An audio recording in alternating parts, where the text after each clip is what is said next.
आप सभी को अपने चैनल में स्वागत है। आज हम लोग श्रीमद् भागवत गीता का अध्याय 8 का अध्ययन करेंगे। अध्याय 8 आरंभ करने से पहले आप सभी से विनम्र निवेदन है कि आप सभी इस चैनल को सब्सक्राइब कर लें और वीडियो को लाइक और शेयर अवश्य कीजिएगा। चलिए शुरू करते हैं। अर्जुन ने कहा, हे पुरुषोत्तम, वह ब्रह्म क्या है? अध्यात्म किसको कहते हैं? कर्म क्या है? अधिभूत क्या और अधिदेव क्या कहलाता है? हे मधुसूदन, अधियज्ञ कैसा है और इस देह में अधिदेह कौन सा है? मरने के समय में स्थिर चित्त वाले लोग तुमको कैसे जान जाते हैं? श्री कृष्ण भगवान बोले, जो अक्षर और परम है वही ब्रह्म है। प्रत्येक वस्तु का स्वभाव अध्यात्म कहता है और समस्त चराचर की उत्पत्ति करने वाला जो विसर्ग है वह कर्म है। जो देह आदि नाशवान वस्तु है वह अभिभूत कहता है। विश्व रूप जो विराट पुरुष है वह अधिदेव है और हे पुरुष है वह अधिदेव है। और हे पुरुषों में श्रेष्ठ इस देह में मैं ही अभियज्ञ हूँ। जो अंत काल में मेरा ध्यान करता हुआ और शरीर त्याग करता है वह निसंदेह मेरे स्वरूप को पाता है। हे कुंती पुत्र, अंत समय मनुष्य जिस वस्तु का सेवन करता हुआ शरीर त्यागता है वह उसी को पाता है। इस कारण सदैव मुझ ही में मन और बुद्धि को लगाकर मेरा ही सेवन करते हुए संग्राम करो।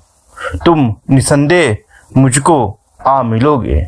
हे पार्थ, अभ्यास रूप योग से युक्त हो दूसरी ओर न जाने वाले मन से सदा चिंतन करता हुआ पुरुष परम और दिव्य पुरुष को ही प्राप्त होता है।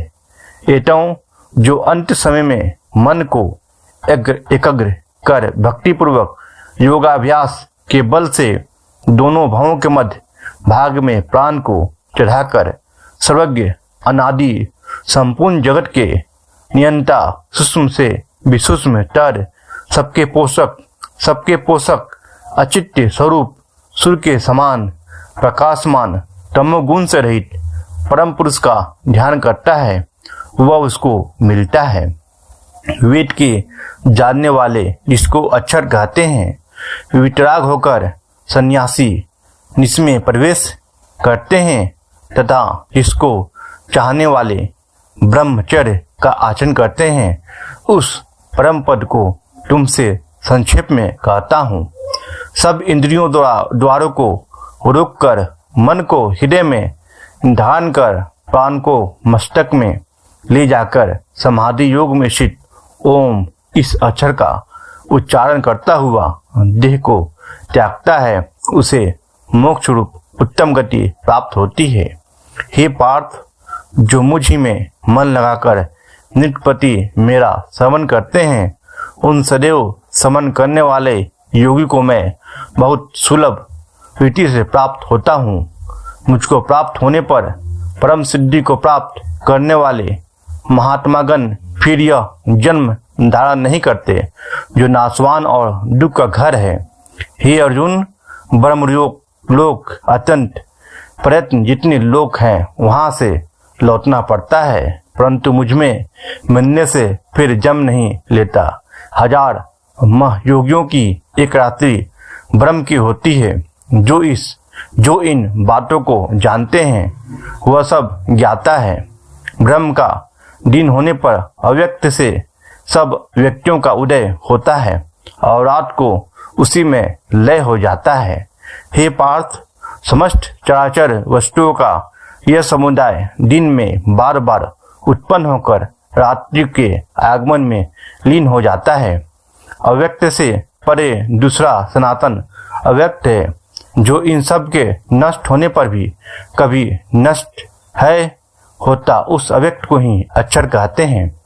वही वह परम गति है जिसको प्राप्त करके फिर संसार में नहीं जन्मते। वही मेरा परम धाम है।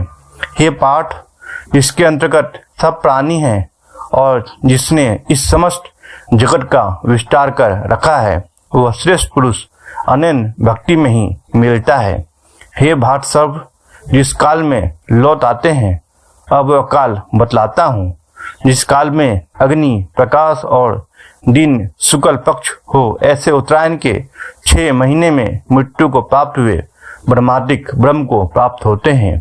ध्रुम रात कृष्ण पक्ष दक्षिण के 6 महीने इनके मध्य गमन करने वाले चंद्रमा के ज्योति को पहुँचते हैं और लौट आते हैं। संसार के नित्य चलने वाली शुक्ल और कृष्ण नाम की 2 गतियाँ हैं। एक से आने पर लौटना पड़ता है और दूसरी पर फिर लौटना नहीं होता है। हे पार्थ, योगी इन दोनों गतियों का तत्व जानता है, इसी में मोह में नहीं पड़ता। कहता हे अर्जुन, तुम सदा योग युक्त हो। देव यज्ञ तप और दान में जो पुण्य फल बतलाए गए हैं, योगी उन सब के सबसे अधिक ऐश्वर्य प्राप्त है और सर्वोत्तम आदि आसन प्राप्त है पाता है। इति श्रीमद् भागवत गीता का 8वां अध्याय समाप्त हुआ। अब हम लोग श्रीमद् भागवत गीता के 18वां अध्याय का महात्म का अध्ययन करेंगे। श्री नारायण जी बोले, हे लक्ष्मी, दक्षिण देश नर्मदा नदी के तट पर एक नगर है। उनमें सुशर्मा नामक एक बड़ा धनवान विप्र रहता था। एक दिन उसने एक संत से पूछा, ऋषि जी, मेरे संतान नहीं है। तब ऋषिश्वर ने कहा, तू अश्वमेघ यज्ञ कर बकरा देवी को चढ़ा, देवी तुझको पुत्र देगी। तब उस ब्राह्मण ने यज्ञ करने को एक बकरा मोल लिया, उसको स्नान कर मेवा खिलाया। जब उसको मारने लगा तब बकरा कह कह शब्द करके हंसने लगा। तब ब्राह्मण ने पूछा, हे बकरे, तू क्यों हंसा है? तब बकरे ने कहा, पिछले जन्म में मेरे ही संतान नहीं थी। एक ब्राह्मण ने मुझे भी अश्वमेघ का यज्ञ करने को कहा था। सारी नगरी में बकरी का बच्चा दूध चूसता था। उस बच्चे समेत बकरी को मोल ले लिया। जब उसको बकरी के स्तन से छुड़ाकर यज्ञ करने लगा तब बकरी बोली, अरे ब्राह्मण, तू ब्राह्मण नहीं जो मेरे पुत्र को होम में देने लगा है, तू महापापी है। यह कभी सुना है कि पराये पुत्र को मारने से किसी को पुत्र पाया है? तू अपने संतान के लिए मेरे पुत्र को मारता है, तू निर्दयी है, तेरे पुत्र नहीं होगा। वह बकरी कहती रही, पर मैंने होम कर दिया। बकरी ने श्राप दिया कि तेरा गला भी इसी तरह कटेगा। इतना कहकर वह बकरी तड़प कर मर गई। कई दिन बीते, मेरा भी काल हुआ। यमदूत मारते मारते धर्मराज के पास ले गए। तब धर्मराज ने कहा, इसको नरक में दे दो, यह बड़ा पापी है। फिर नरक भोग कर बानर की योनि दी। एक बाजीगर ने मोल ले लिया। यह मेरे गले में रज्जू डालकर द्वार द्वार सारा दिन मांगता फिरे। खाने को थोड़ा दिन दिया करे। जब बानर की देह निकली तो कुत्ते की देह मिली। एक दिन मैंने किसी की रोटी चुरा कर खाई। उसने ऐसी लाठी मारे कि पीठ टूट गई। उस दुख से मेरी मृत्यु हो गई। फिर घोड़े की देह पाई। उस घोड़े को एक भटियारे ने मोल लिया। वह सारा दिन चलाया करे, खाने पीने को खबर न ले। वे सांझ समय छोटी सी रस्सी के साथ बांध छोड़े, ऐसा बांधे कि मैं मक्खी भी ना उड़ा सकूं। एक दिन 2 बालक एक कन्या मेरे ऊपर चढ़कर चलाने लगे। वहाँ कीचड़ अधिक थी, फंस गया। ऊपर से वह मुझे मारने लगे, मेरी मृत्यु हो गई। इस भांति अनेक जन्म भोगे, अब बकरे का जन्म पाया। मैंने जाना था जो इसने मुझे मोल लिया है मैं सुख पाऊंगा, तू छुरी ले कर मारने लगा है। तब ब्राह्मण ने कहा, हे बकरे, तुझे भी जान प्यारी है।